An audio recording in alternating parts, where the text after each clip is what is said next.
नमस्कार। हम सारे दोस्त जब कैंप फायर लगा के बैठते हैं तो हमारे कैंप फायर का सबसे पहला कंडीशन क्या होता है कि हम लोग को एक कहानी सुनाना पड़ता है। वो भी कहानी सच्ची होनी चाहिए, कोई मिलावट नहीं होनी चाहिए। भले कहानी में शायद डर थोड़ा सा कम लगे पर सच्ची होनी चाहिए। तो आज की जो कहानी है वो 2005 की है। ये कहानी दो दोस्तों की है, सूरज और अभिमन्यु। सूरज और अभिमन्यु बहुत अच्छे दोस्त थे, बचपन से ही साथ में स्कूल जाते थे। और सूरज की दो बहनें भी हुआ करती थी। अभिमन्यु के बारे में थोड़ा सा बता दें, अभिमन्यु काफ़ी ज़्यादा गरीब परिवार से था। अब गरीबी की हालत इतनी ज़्यादा ख़राब थी कि अभिमन्यु के पास इतने पैसे नहीं हुआ करते थे कि वो अपने ज़रूरत की छोटी छोटी सामान भी वो खरीद सके। दूसरे तरफ सूरज की अगर बात करें तो सूरज के पिताजी थे, टेम्पू चलाते थे। अब कुछ पैसे ज़्यादा आ जाए क्योंकि उनकी दो बेटियां भी थी, उसलिए वो दिन के साथ साथ रात को भी टेम्पू चलाने का काम करते थे। अब ये चारों अपने बगल के ही स्कूल में जाया करते थे और स्कूल में इनकी काफ़ी अच्छी खासी दोस्ती भी थी और दोस्ती के बारे में काफ़ी ज़्यादा चर्चा भी थी।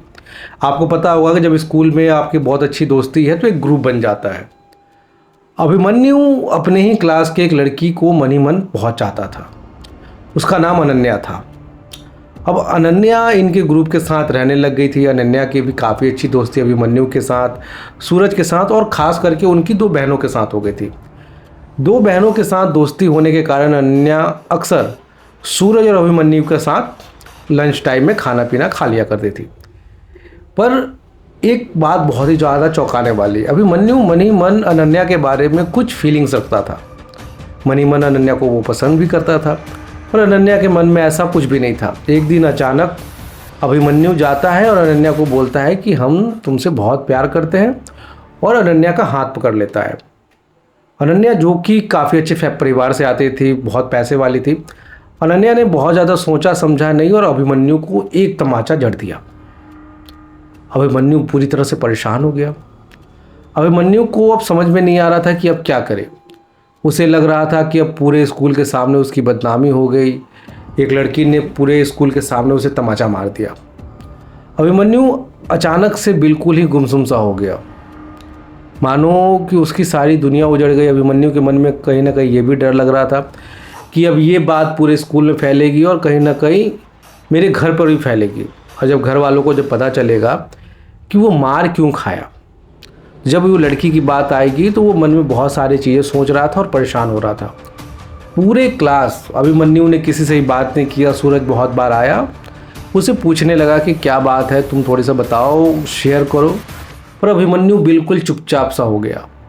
छुट्टी के भी समय अभिमन्यु शांति से बैठा हुआ था, किसी से बात नहीं कर रहा था। रास्ते में जाते जाते अभिमन्यु की नज़र शमशान घाट पर पड़ गई। शमशान घाट के अंदर में एक तांत्रिक अपना यज्ञ कर रहा था। अभिमन्यु लगातार उस तांत्रिक को देख रहा था। सूरज को लगा कि कुछ गलत हो जाएगा, उसीलिए अभिमन्यु का उसने हाथ पकड़ा और उसके घर को छोड़ दिया। अभिमन्यु और सूरज बहुत ज़्यादा दूर नहीं रहते थे, एक गली आसपास में ही दोनों रहते थे। अभिमन्यु को उसके घर छोड़ के सूरज अपने घर चला जाता है। और सूरज के जो पिताजी थे वो अक्सर रात को टेम्पो चलाया करते थे, जिसके कारण सूरज क्या करता था कि अपनी छोटी बहन को लेकर साइकिल से टेम्पू के में खाना पहुंचाने जाता था अपने पिताजी को रात के समय में। अब उसी रात को अचानक से सूरज और उसकी छोटी बहन साइकिल से जा रहे हैं अपने पिताजी को खाना पहुंचाने। रास्ते में ही वो शमशान घाट फिर से दिखता है और शमशान में उन्होंने देखा कि अभिमन्यु वहाँ पे खड़ा हुआ था।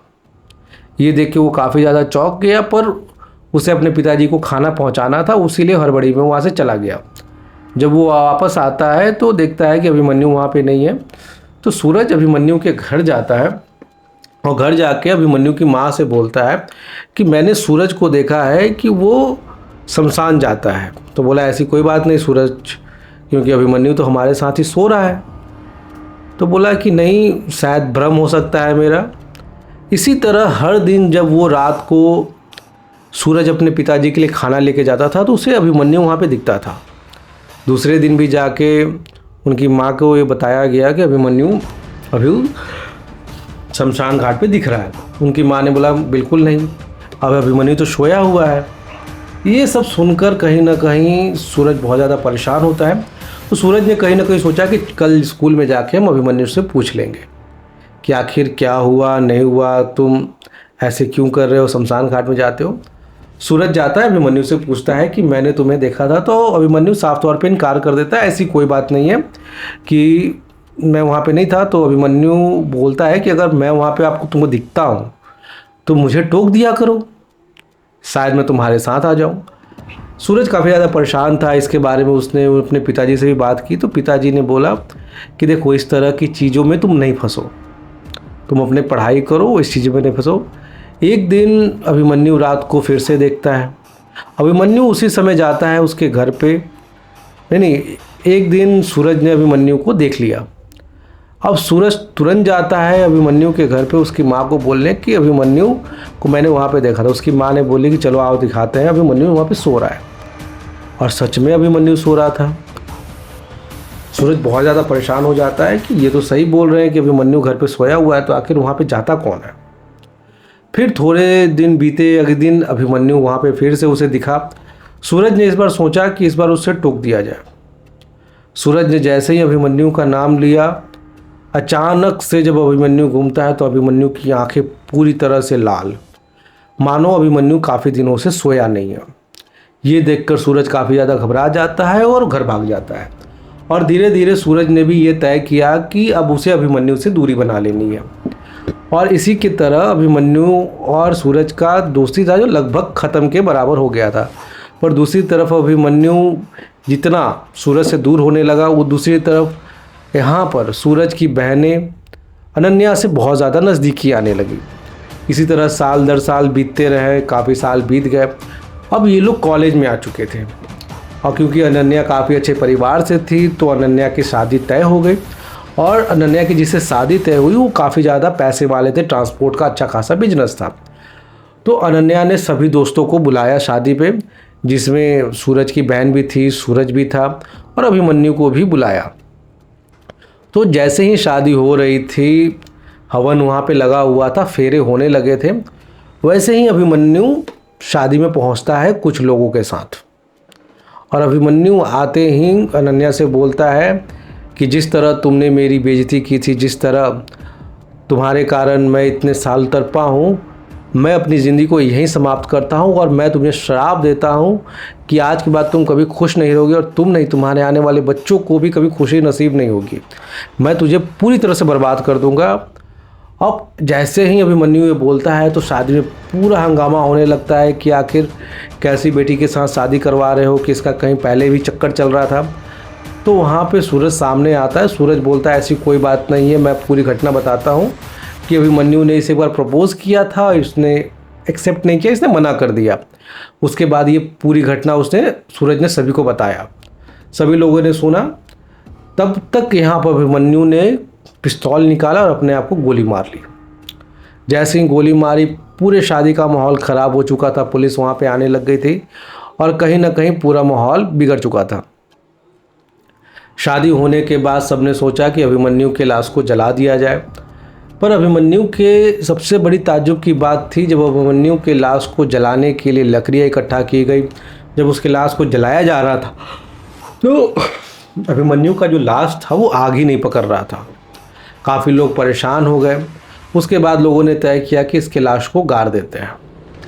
उसके बाद उसके पिताजी ने, सूरज के पिताजी ने बोला कि इससे कोई कांटेक्ट मत रखो, तुम जानते हो कि ये कैसा चीज़ था, इसके कारण काफ़ी कुछ हुआ है, शादी में हंगामा भी हुआ है, तुम इससे दूर रहो। सब कुछ ठीक होने लग गया था और काफ़ी साल इसी तरह से बीत गए। अब धीरे धीरे कई चीज़ें सामने आने लगी। बहुत दिन हो गए, अभिमन्यु का कोई खबर नहीं, अभिमन्यु चूँकि मर चुका था। सूरज और अनन्या का भी कोई कांटेक्ट नहीं। अचानक सूरज का अनन्या के शहर जाना हुआ, जहाँ उसका ससुराल हुआ करता था। तो जैसे ही सूरज अनन्या के ससुराल जाता है तो पता चलता है कि अनन्या को उसके घर से निकाल दिया गया है। सूरज काफ़ी ज़्यादा परेशान होता है। वो अनन्या से पूछता है कि ऐसी क्या बात हो गई। तो अनन्या बताया कि हमारी शादी की जिस दिन पहली रात थी, उस दिन अभिमन्यु मेरे अंदर प्रवेश कर गया था और उसने मेरे पति को बहुत ज़्यादा मारा और मारने के बाद उसे काफ़ी ज़्यादा डराया कि अनन्या मेरी है, अगर इसके पास तुम आओगे तो मैं तुझे पूरी तरह बर्बाद कर दूँगी। और ये चीज़ें यहीं पे नहीं रुकी, धीरे धीरे हमारे बिजनेस में बहुत ज़्यादा नुकसान होने लग गया और बहुत ज़्यादा नुकसान होने के कारण हमारी आर्थिक स्थिति बहुत ज़्यादा ख़राब हो गई। पर सब लोगों ने सोचा कि कहीं अगर बच्चा हो जाए तो हमारी स्थिति कहीं अच्छी हो जाए। पर बहुत साल से ट्राई करने के बावजूद भी हमारा कोई बच्चा नहीं हो रहा था। फिर अचानक एक दिन भगवान की कृपा से उनका एक बच्चा होता है। पर जैसे ही बच्चा होता है उसी रात अनन्या के पति का एक्सीडेंट होता है और एक्सीडेंट में उसकी मौत हो जाती है। अब जैसे ही उसकी मौत होती है, मेरे ससुराल वालों ने मुझे घर से निकाल दिया है। अब मैं इसी भाड़े के घर में चौल सब में रहा करती हूँ और अपने गुजारे के लिए कहीं कहीं बर्तन बासन कर लेती हूँ, जिससे मेरे घर वालों का गुजारा हो जाता है। तो अनन्या की बातें सुन के सूरज काफ़ी ज़्यादा परेशान हो गया। तो सूरज के एक चाचा हुआ करते थे जो इस तरह की गतिविधि में काफ़ी ज़्यादा इन्वॉल्व हुआ करते थे। सूरज को लगा कि उसकी दोस्त है और उसके दोस्त होने के कारण इसकी मदद करनी चाहिए। वो अपने चाचा के पास जाता है जो कि बहुत बड़े तांत्रिक थे। तांत्रिक ने उन्हें बुलाया कि एक काम करो, आप उसको लेके आओ, अनन्या को हमारे पास लेके आओ। सारे लोग जाते हैं, अनन्या को उनके पास लेके जाते हैं। जैसे ही अनन्या उनके पास जाती है तो तांत्रिक बोलता है, ये किसको लेके आ गई हो साथ में? अभिमन्यु भी उसके साथ साथ उसके पीछे जा रहा था। तो जो तांत्रिक थे उन्होंने बोला कि अभिमन्यु को अनन्या के अंदर प्रवेश करवाना पड़ेगा, उसके बाद ही जाके इसकी मुक्ति का मार्ग हो सकता है। तो जैसे उन्हें प्रवेश कराया गया तो उन्हें पता चलता है कि जो अभिमन्यु है अपने जीवन काल में उसे श्राप दिया था और ये श्राप पीढ़ी दर पीढ़ी उनके साथ चलता रहेगा। उनके तांत्रिक जो थे उन्होंने बताया कि जो मंडप में अभिमन्यु की मृत्यु हुई है उस मंडप को आग लगा दो। उसी मंडप के कारण ये जो शक्तियाँ हैं आज भी काम कर रही है। सारे लोग जाते हैं, मंडप को आग लगाने की कोशिश करते हैं पर कोई फ़ायदा नहीं होता। पर उस तांत्रिक ने एक जंतर दिया था, बोला था कि जब तक ये अनन्या के पास रहेगा उसके साथ कोई परेशानी नहीं होगी। जब तक ये जंतर अनन्या ने बांध के रखा था तब तक तो ठीक था, पर पता चला एक दिन तांत्रिक की भी किसी आकस्मिक घटना में मौत हो जाती है और इन सभी का लेना देना कहीं ना कहीं अभिमन्यु से ही था। बाद में जब अनन्या से जब बातचीत हुई, सूरज ने अनन्या से जब बात किया तो पता चला कि अभिमन्यु आज भी अनन्या के साथ रहता है और उसके साथ बहुत कुछ करता है। आप समझ गए होंगे कि आज भी उसका आज तक पीछा नहीं छोड़ा गया है। और जब सूरज इसमें बहुत ज़्यादा इन्वॉल्व होने लग गया था तो अभिमन्यु की आत्मा ने उसे साफ कहा था कि तुम मेरे दोस्त हो, अभी तक उसी लिए ज़िंदा हो। अगर तुम ज़्यादा इसमें इन्वॉल्व रहोगे तो मैं तुम्हें पूरी तरह से बर्बाद कर दूँगा। जिसके बाद सूरज भी कहीं ना कहीं डर गया और आज के डेट में भी उस लड़की का स्थिति इतना ज़्यादा ख़राब है अनन्या का कि आज भी लोगों के घर में वो बर्तन बासन करती है और रात में आज भी अभिमन्यु उस पर हावी होता है और उसके साथ बहुत कुछ करता है। तो मैं बहुत सारी लड़कियों से बोलना चाहता हूँ कि अगर आप भी किसी को अगर इनकार कर रहे हो तो आप मना करो, पर किसी का इंसल्ट ना करो। पता नहीं आगे चल के ये चीज़ कैसे टर्न ले लेती है। जो अनन्या के साथ हुआ भगवान न करे किसी और के साथ हो। जय हिंद, वंदे मातरम।